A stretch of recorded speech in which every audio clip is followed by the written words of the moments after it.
Hey YouTube, welcome to Rampage Reviews. I'm Rampage, and now we're investigating the history and the tragedy of Count Dooku in another script book. Let's dive in.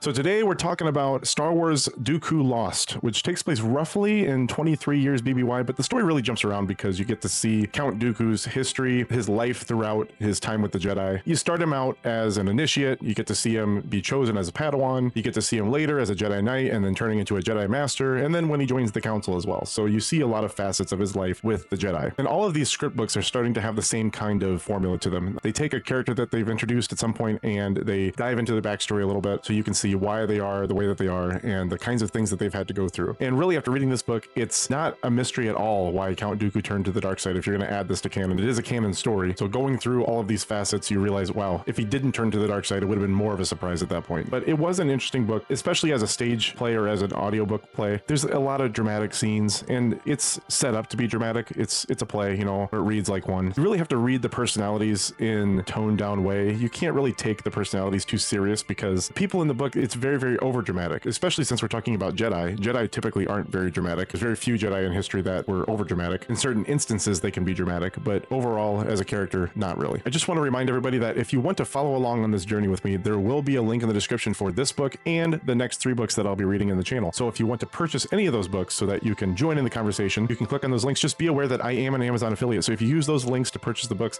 it will benefit me or the channel in some way, but don't do it to benefit me. Do it so we can keep talking about this because I want to initiate these conversations and talk about what you agree and disagree with. Also, just make sure to like and subscribe to the channel if you like the content that you saw today. So the book starts out with Dooku inviting Asajj Ventress into his castle and wants to challenge her motivations on why she is the way that she is and why he chose her. Afterwards, he starts to delve into some of his history a little bit, and he happens upon an old holo projector that belonged to his sister on Serenno. So this particular story points to a time when he traveled with the Jedi Order to Serenno in a sort of celebration that Serenno was having, and they invited a bunch of other Outer Rim worlds to have vendors and people dancing and music and celebration, those kinds of things. There was a couple of major points that happened in that story where Dooku discovered who his family was, discovered who his father, his sister, and his brother were. Also where he walked into a large building, somewhat of a capitol building, sort of. There was a large portrait of a dragon-like creature on the ceiling. You later learn it was called the Tirataka, which is a mythological creature that people of Serenno regard as the beast that holds the planet together. Apparently he lives beneath the world's crust and holds the planet together. It's kind of a myth on that world. While he's admiring the portrait, he feels compelled to touch it. Then he goes to touch it, and when he does, the whole building starts to shake. And during this whole scene, he hears roaring and screaming in his head like something crazy is happening. And he doesn't really know what's happening, neither does his sister. The whole building comes down on top of them, and he's trying to get them out, but he doesn't have the strength to do it, and Yoda is forced to come over and help them out from under the building. So basically, the two things that we're talking about are him learning about that dragon and then learning about his family. So they go back to Count Dooku's castle. Dooku then tells Ventress that he wants her to find his sister, to where she then responds with, well, I'm going to have to learn as much as I can about their relationship so that she can find out where she would most likely be. There's another story that takes place after this where Ventress is looking into a holo projector about the time that Dooku was at the Jedi Temple and received a holo projector from his sister. It was the first time that she tried to make contact with him after he left Serenno. So from that point on, they actually were communicating by holo projector a lot. And I guess they would mail him back and forth, or they would send digital recordings to each other, that kind of thing. This first holo projector came in a package to him. So I imagine he used that to then digitally communicate with his sister. Next story that Ventress happens upon is where Dooku learns about the Bogan collection, which is a collection of dark side artifacts that the Jedi have in the Jedi Temple to keep away from the wrong hands. Dooku also learns about the Lost, is what the Jedi call them. Jedi Masters, Jedi Knights who left the Jedi Order voluntarily, either by turning to the dark side, or they just left because being a Jedi was not for them. Dooku also learns about Sith war beasts during this particular story, which are large creatures that the Sith controlled to help them on their conquests. And then a story about Dooku being chosen as a Padawan comes up. Yoda chooses him as a Padawan, so he's one of the only people that we know is Padawan to Yoda. Obviously, Yoda would have trained many people, but it's the one person in canon that we know he personally was trained by Yoda. The point of most of these stories is to just outline Dooku's crescendo of knowledge into how he just increasingly was turning to the dark side and losing faith in the Jedi, losing faith in what the Jedi Order stand for at the moment. Much like Baylan Skoll would talk about in Ahsoka, how he believed in the idea of the Jedi, but not in what the Jedi had turned into. You even hear later in a part that Dooku just believes the Jedi are a novelty at this point, and I'll delve more into that in just a minute. But now for the interesting things that I found in the book.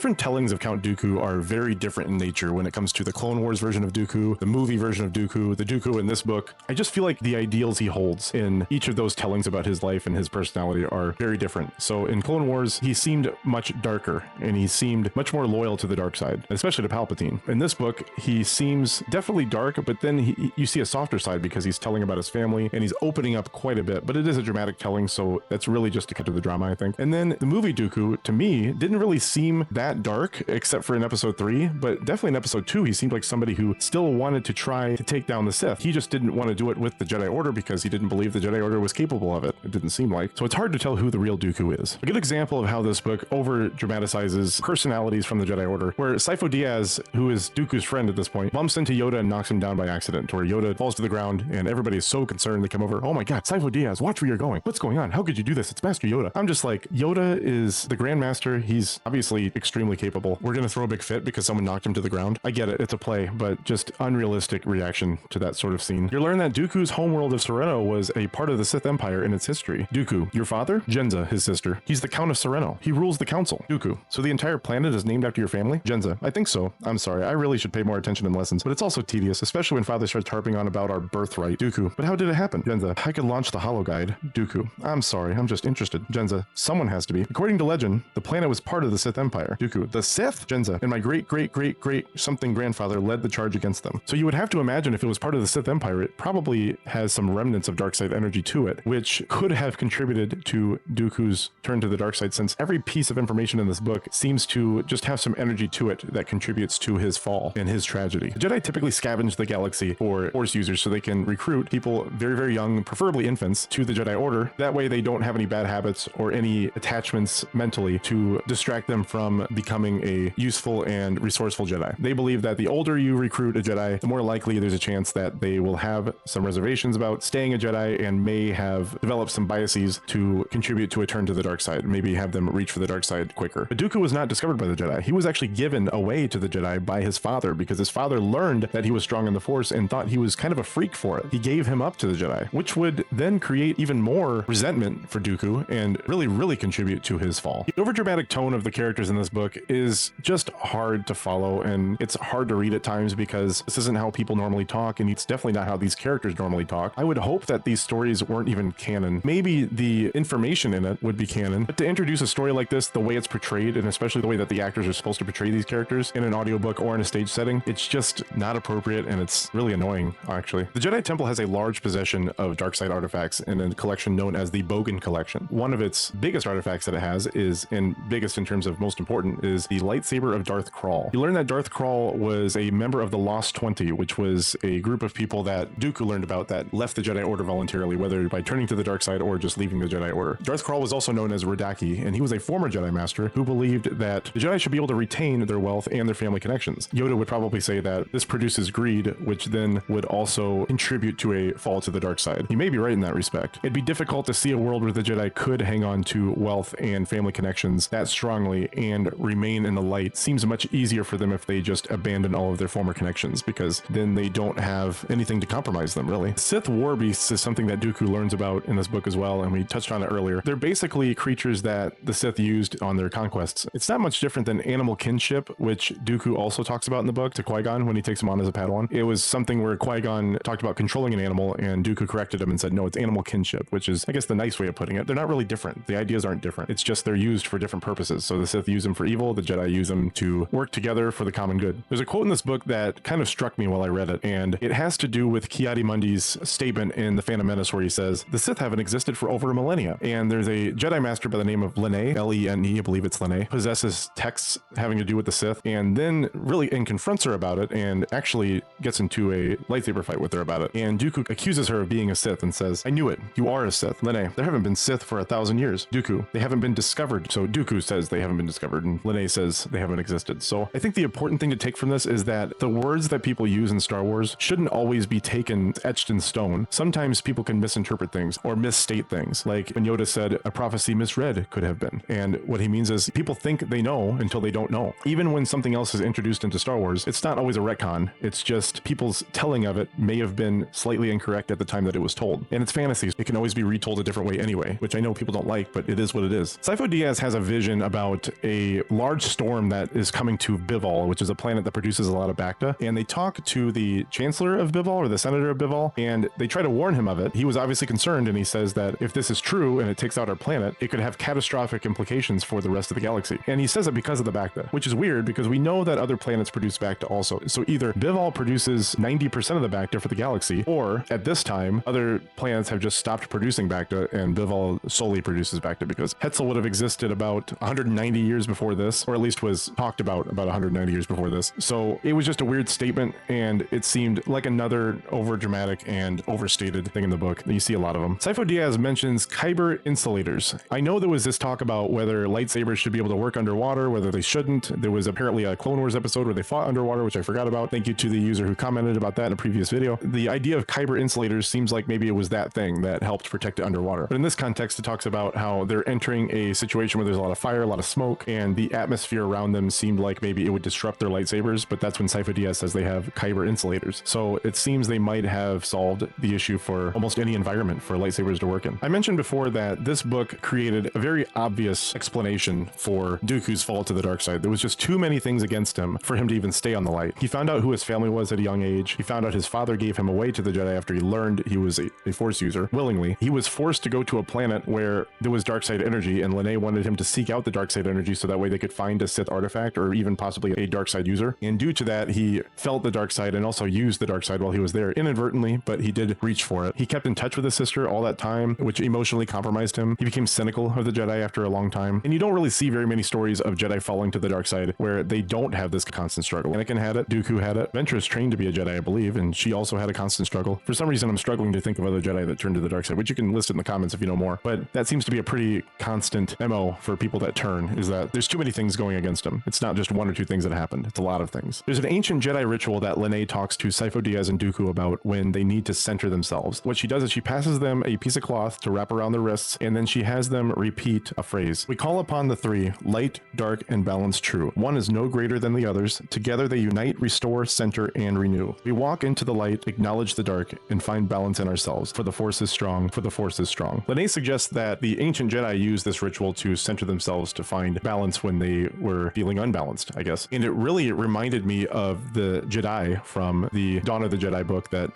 one of the first books I reviewed. Those videos were horrible. And I'm wondering if that's the kind of Jedi she was talking about. It's very possible. There's a scene in the book where Dooku is interrogating somebody to find out who sabotaged his brother's vehicle during a race that he was participating in. During this interrogation, he was acting unhinged and was turning to the dark side and threatening Sith lightning on him. Qui-Gon was witnessing it, and he was like, no, you're going too far. Dooku let him go and said, oh, well, I'm going to get to the bottom of this, and left him. When he left the room, he told Qui-Gon, oh my God, that was great acting on your part. And Qui-Gon's like, well, I thought you were going too far. And he goes, oh no, I was in control the whole time. I knew what I was doing. I wasn't turning to the dark side. I was fine. And this was oddly reminiscent of another scene in the Rising Storm of the High Republic. And in that scene, Elzar Mann was pretending to use the dark side, which he did after he had used the dark side previously, to try to find perpetrators who attacked the celebration on Valo that had to do with bringing core worlds and outer rim worlds together. And he pretended to use the dark side, and then everybody thought he was going too far. And then he left. He goes, oh no, I was just pretending, so that way we could find out who we're trying to look for. So Kevin Scott, I applaud your willingness to recycle a scene, but I'm on to you. One of the last interesting things that I found in this book, and Dooku tells Qui-Gon that he believes that the Jedi have become nothing more than a novelty to the Republic. He says that they're glorified police to everybody, and they answer to the Senate, and they don't possess the discipline and the same gravitas that they had previously. They're a shell of themselves. People don't regard them the way that they used to regard them. Either they don't care for them, or they don't know everything that they do. And Qui-Gon kind of takes this a little negatively because he's serious about his business with the Jedi, and he wants to make the best out of it and do something good and make change around the galaxy. To where Dooku lightens up and he's like, no, you're right. I want you to make change too. I want you to be a great Jedi because I know you will be. But it was just very transparent that Dooku understood that the Jedi's time was coming to an end pretty soon. It seemed like an obvious foreshadowing. So like I said before, decent book. I was struggling with the idea of maybe not reading or not reviewing these script books anymore, just because they all have the same feel, the same formula. They're not true novels. They're plays, and I don't know that they read as good. They really don't. The one nice thing is that you're only reading dialogue. You get to hear how they feel about every situation, which is nice. Well, this book kind of cheats because there's a lot of times where you're just reading the character narrating something to themselves, not talking about it. It feels like a book, but it's not. So what happens? Do these people come out and you have this like inner voice talk off to the side, and then the person talks to whoever they're talking to? It just feels kind of, I don't know, it doesn't feel like a play. Just for the sake of consistency, I'll keep reading them. I don't know if there's any more. I don't think I saw any more in the list anyway, so maybe I don't have to worry about it. I don't know. But this book was pretty decent for a script book. It was probably the best script book that I read, and that's not really saying a whole lot, but it was probably the best last one, it was interesting to see all of the reasons that Dooku had to fall to the dark side, and it just became painfully obvious why he did, if you're going to put this in canon, which, like I said, it is a canon book. So I'm going to give this book a 7.0, and I think I gave the last script book a 6.9. It's only better because it is the best script book I read, but I can't envision myself scoring a script book much further into the sevens. It would have to be a lot better, and it would have to be a lot less corny, and it would have to be a lot less painfully dramatic. We'll see what happens. So,